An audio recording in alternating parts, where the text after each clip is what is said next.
Hello दोस्तों, नमस्कार। साल था 2017। इस समय फेसबुक एक एक्सपेरिमेंट कर रहा था। फेसबुक के इंजीनियर एक बहुत ही एडवांस चैटबॉट बनाने में लगे हुए थे। जी हाँ, ये वही चैटबॉट है जिसमें आप मैसेज करते हैं और आपके पास ऑटोमेटिक रिप्लाई आता है। तो इंजीनियर एक ऐसा चैटबॉट बनाने में लगे हुए थे जो सिर्फ हाय हेलो नहीं, बल्कि सारे इमोशंस के साथ, जैसे हंसकर, रोकर, गुस्सा करके इंसानी आवाज़ में बात कर सके। पर इस एक्सपेरिमेंट के दौरान एक सॉफ्टवेयर डेवलपर के दिमाग में आइडिया आया कि क्यों ना दो बॉट्स यानी दो प्रोग्राम्स को आपस में बात कराया जाए और उनके इंटेलिजेंस को चेक किया जाए। और उन्होंने दो आर्टिफिशियल कैरेक्टर्स क्रिएट किए जिनका नाम था बॉब और एलिस। यह दोनों ही आर्टिफिशियल कैरेक्टर्स एक दूसरे से बहुत ही मिस्टीरियस तरीके से बात करने लगे। उनके बात करने का तरीका कुछ ऐसा था। बॉब ने कहा आई कैन एवरीथिंग एल्स। फिर एलिस ने इसका जवाब दिया balls have zero to me to me to me to me. Bob me फिर कहा you I everything else. Alice ने फिर इसका जवाब दिया balls have a ball to me to me to me. अब फेसबुक के इंजीनियर उनकी इस चैट को समझने में लगे हुए थे और कोशिश कर रहे थे कि उसे डिकोड किया जा सके। उनकी यह चैट डिकोड करने के बाद कंक्लूजन निकला कि इन प्रोग्राम्स ने अपनी भाषा में इंसानों से छुपकर अपनी लैंग्वेज में बात कर रहे हैं और इंजीनियर्स को प्रोग्राम में एक ज़बरदस्त इंटेलिजेंस ऑब्जर्व हुआ, जो आमतौर पर इम्पॉसिबल बात है। पर इन प्रोग्राम्स ने सीक्रेटली एक नई लैंग्वेज को कुछ ही मिनटों में आर्टिफिशियल न्यूरो नेटवर्क की मदद से क्रिएट कर दिया था।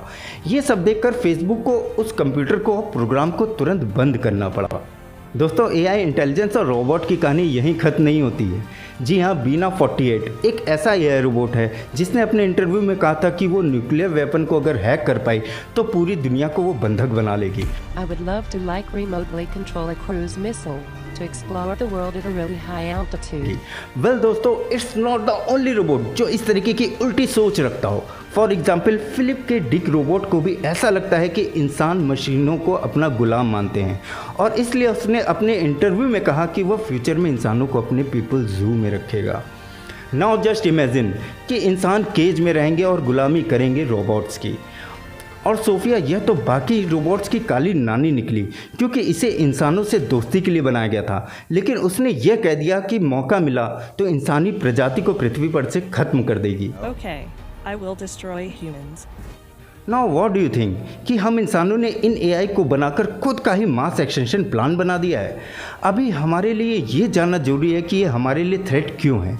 वेल, एलॉन मस्क जो खुद एक बहुत बड़े इन्वेंटर है, उन्होंने कहा था कि एआई न्यूक्लियर वेपन से भी ज़्यादा खतरनाक हो सकते हैं। Because the reason is AI की सेल्फ डिसीजन मेकिंग पावर।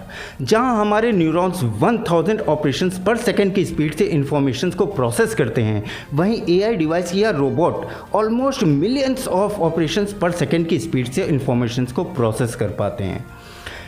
इसको हम दूसरे तरीके से भी समझते हैं कि जिन टेक्नोलॉजीज़ को हम इंसानों को समझने में 1000 से भी ज़्यादा साल लग गए, उन्हीं टेक्नोलॉजीज़ को एआई मशीन्स और रोबोट्स कुछ ही दिनों में सीख लेते हैं और प्रिसाइजली एग्जीक्यूट भी करते हैं।